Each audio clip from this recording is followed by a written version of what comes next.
Welcome to this Delft Stack tutorial video. In today's video, I'm going to show you how to fix the Unity error 6050 F1 crash in Hollow Knight Silksong on PC. Whether your game won't launch, crashes instantly, or shows a Unity error message, this step-by-step guide will walk you through everything you need to get back into the game smoothly and efficiently. First, open the Start menu and type Device Manager. Click to open it, then expand Display Adapters. Find your GPU, right-click on it, and select Disable Device. Your screen may flicker, go black, or freeze for a few seconds. Don't worry, this is normal. Once it's disabled, try launching Hollow Knight Silksong. If the game still doesn't start, go back to Device Manager, right-click your GPU again, and select Enable Device. This simple toggle can often reset your graphics driver and resolve launch issues.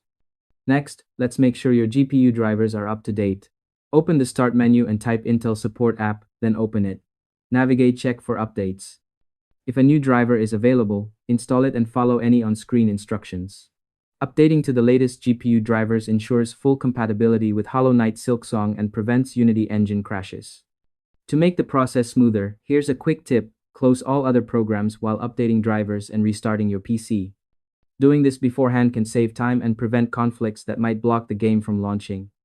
Now, the third solution involves reinstalling Visual C Redistributables. Open the link. Then, scroll down, and download both VCR Redist X64 and VCR Redist X86. Start by installing the X64 version first, then install the X86 version. Once both are installed, restart your PC to complete the setup. After restarting, launch Hollow Knight Silksong again. The Unity error 6050 F1 should now be resolved. And that's all there is to it. By following these simple steps, you'll be able to fix the Unity error 6050 F1 crash in Hollow Knight Silksong on PC quickly and efficiently. Thanks for watching this Delft Stack tutorial video, and I hope you found it helpful. If this helped you out, share it with others who might be struggling. Why not make someone's day easier while getting back to your adventure in Hollow Nest?